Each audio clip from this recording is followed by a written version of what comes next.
ঈশান, আর এটা আমার জীবন, আমার যেমন খুশি আমি তেমন কাটাবো। আমি তোকে অনেক কাঁদিয়েছি ঈশান, কিন্তু আমি জানি তুই আমাকে যতই ঘেন্না করিস না কেন, তুই সব সময় আমার পাশে থাকবি, যে কোনো সময় যে কোনো পরিস্থিতিতে আমাকে রক্ষা করবি।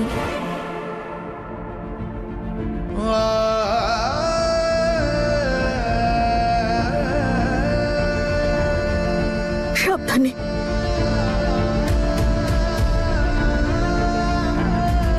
বাহ দাদা বাহ, প্রশংসা করতে হয় আপনাদের নির্লজ্জতার। মেয়েরা আজকাল কিসব করে বেড়াচ্ছে, কেউ মণ্ডপ ছেড়ে পালাচ্ছে তো কেউ বুড়োকে বিয়ে করে আসছে।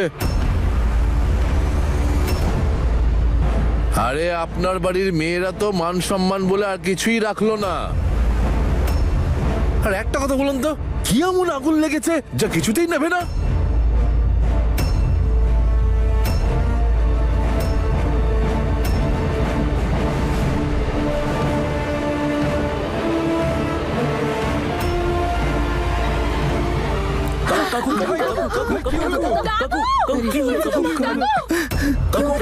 দাদু, দাদু, দাদু, দাদু, দাদু।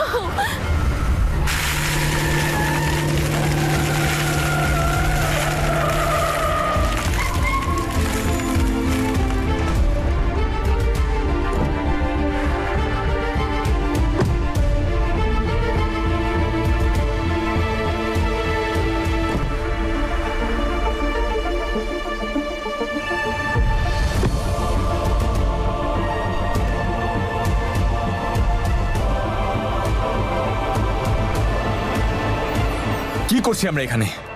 আগে তুই বল, তুই ওখানে কি করছিলি? ওই লোকটাকে মারছিলি? এএসপি তুই, এখন এসব উল্টোপাল্টা কাজ করবি? এটাই বাকি আছে শুধু? এত কিসের ফ্রাস্ট্রেশন তোর মধ্যে? তোর মাথায় ঠিক কি চলছে বলতো? আর তোমার মাথায় কি চলছে আমি এই ব্যাপারে তোমার সাথে কোনো কথা বলতে চাই না। Thank you. কতদিন ধরে আর পালাবি নিজের থেকে? জানি না, আমি কিচ্ছু জানি না। কতদিন পালাবো আমি, কতদূর পালাবো, আর ততদিন পালাবো আমি যতদিন না আমি আমার প্রশ্নের উত্তর পাচ্ছি। আর আমি অস্থির হলে কারোর কি যায় আসে? এতগুলো প্রশ্নের উত্তর আমি পাইনি, এতে কারোর কি যায় আসে? আর কি জানো তুমি নম্রতার ব্যাপারে? আজ নম্রতা যা করলো তা ঠিক ছিল। নিজের দাদু দিদার সম্মান ধুলোয় মিশিয়ে দিল। এক টুকরো জমির জন্য ঝগড়া করছিল। আমি ওকে ছোটবেলা থেকে চিনি দাদা, তখন থেকে চিনি যখন ও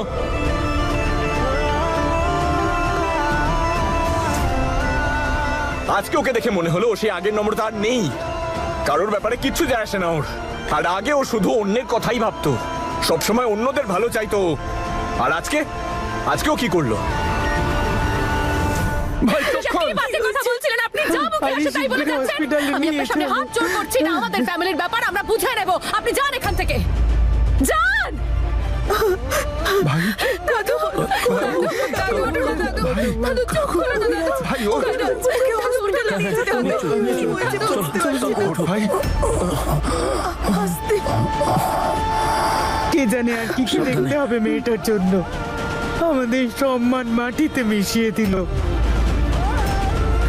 ও যেখান থেকে এসেছে সেখানেই যেন চলে যায়। যদি এখানে থাকে তাহলে আমরা আর কাউকে মুখ দেখাতে পারবো না। দিদি, এখন এই কথাগুলো বলার সময় নয়। চলো।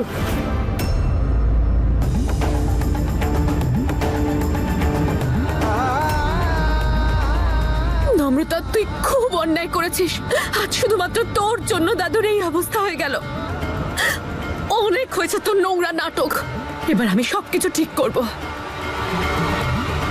তুমি বুঝতে পারছো না দাদা, ও আগে এরকম ছিল না, কিন্তু এখন এখন কি? আর তোর এত সমস্যা হচ্ছে কেন বল? তোকে তো ঠকিয়েছে তাই না? তোকে তো ছেড়ে চলে গেছিল। তাহলে তোর কি যায় আসে আজকেও কি করছে কি ভাবছে সেটা নিয়ে? অদ্ভুত মানুষ তুই।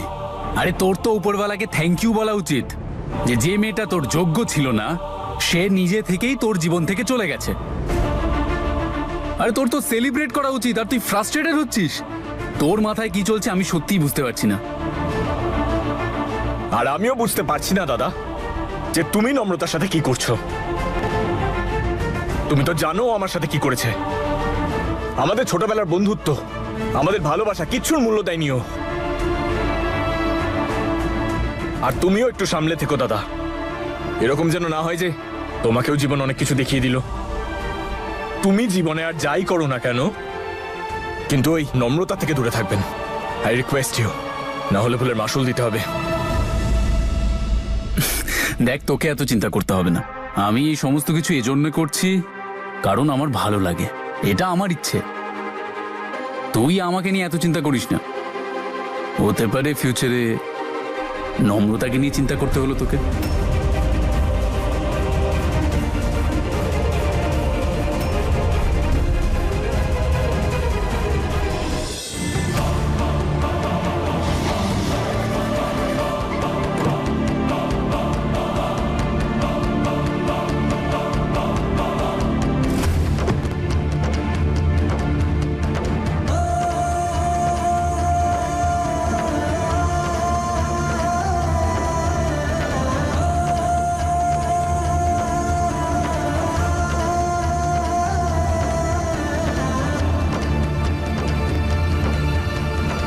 বিয়ের মণ্ডপ থেকে বরকে ফেলে পালিয়ে গেছে ক্যারেক্টারলেস মেয়ে।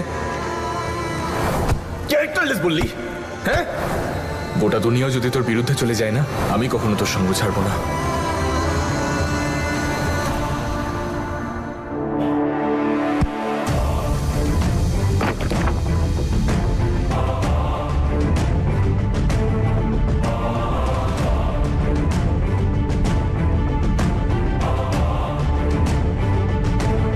উপরওয়ালা আর তার প্রার্থনা যেমন অভিন্ন, তেমন আমাদের সম্পর্ক অভিন্ন।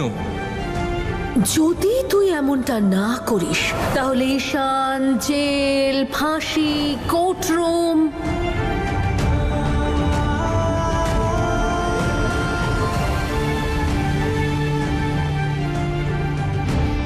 আমি করবো না তোকে বিয়ে, ব্যাস।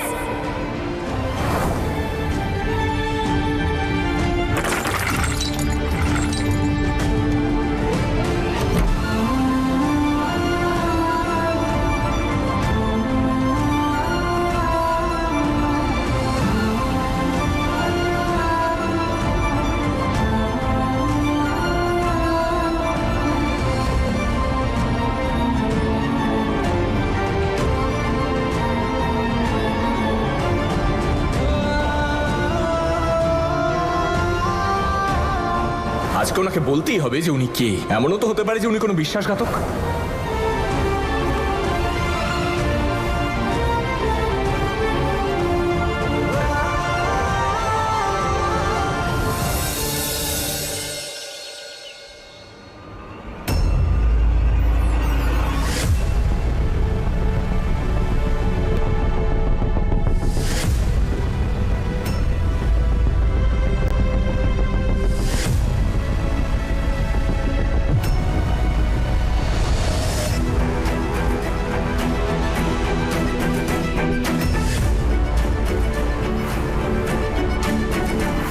এবার নে তোর এই প্রপার্টি পেপারস আর বেরো এখান থেকে।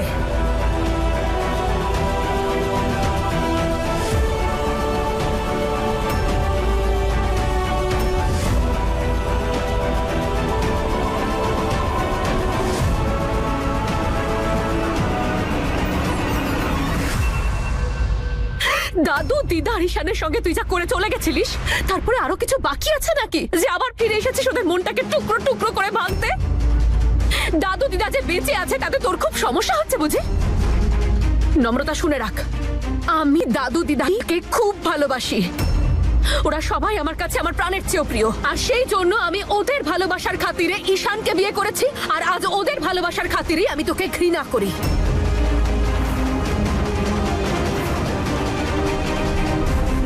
আমি তোর সামনে হাত জোড় করছি, আমাদের জীবনটা নষ্ট করিস না, চলে যা এখান থেকে।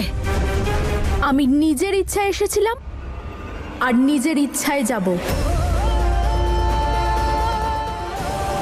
কারোর কথায় না।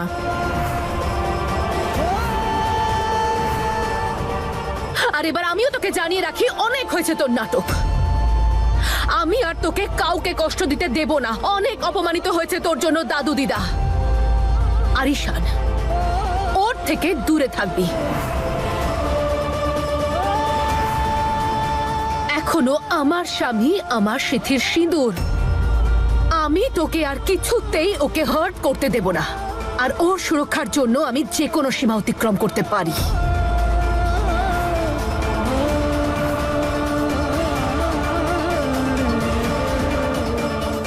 দুঃখের বিষয় হলো আজ ঈশানকে আমায় তোর হাত থেকে বাঁচাতে হচ্ছে, সেই মেয়েটার হাত থেকে যে ঈশানের এতটুকু ভালোবাসা পাওয়ার জন্য সব কষ্ট সহ্য করে নিত।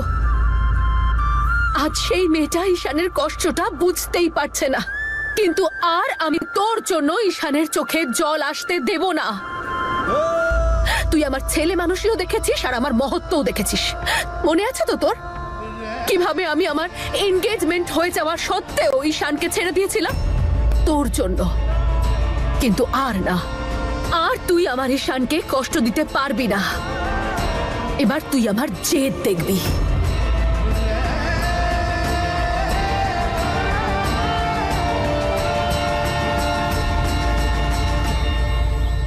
দেখুন, এটা আমাদের পারিবারিক ব্যাপার, আমরাই সামলে নেব, আপনি এর মাঝে আসবেন না।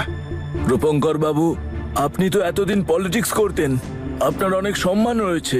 আজকে যে আপনার বাড়িতে এরকম নোংরামি হচ্ছে তার আভাস পুরো গ্রামেতে ছড়িয়ে পড়ছে। আমাদের বাড়িতেও মা বোন আছে। যদি তোমাদের বাড়ির মেয়েরা এই বিয়ে ব্যাপারটাকে ছেলে খেলা ভাবে আর আপনারা উৎসাহ দেন, সেটা কি আর লোকসমাজে ভালো দেখায়? এটা আমরা কখনোই হতে দেব না। কি বলো তোমরা? হ্যাঁ হ্যাঁ, স্বীকার করছি যে যা কিছু হয়েছে ঠিক হয়নি, কিন্তু তার মানে এই নয় যে আমি পরিবারের মেয়েদের পাশে থাকবো না, বাড়ি থেকে বার করে দেব। আপনারা কি এই সিদ্ধান্ত নিতে বলছেন আমায়? তোর শরীর এমনিতেই খারাপ, তুই একটু শান্ত হ। কিছু তো করতেই হবে আপনাকে, বুঝলেন? হয় ওদেরকে বাড়ি থেকে বের করে দিন, নাহলে অন্য জায়গায় রাখার ব্যবস্থা করুন। এদেরকে তো কিছু না কিছু করতেই হবে। অসাধারণ।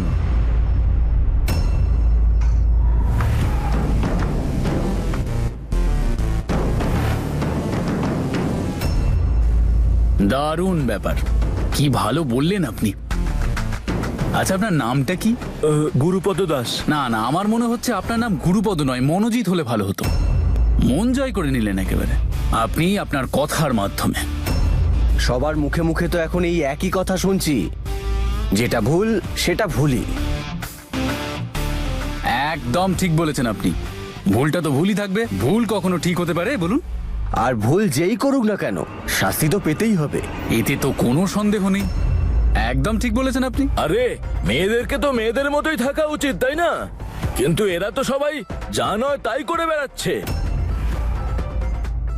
আরে শুধু যা তা নয়, একেবারে সব শেষ করে ফেলেছে ওরা।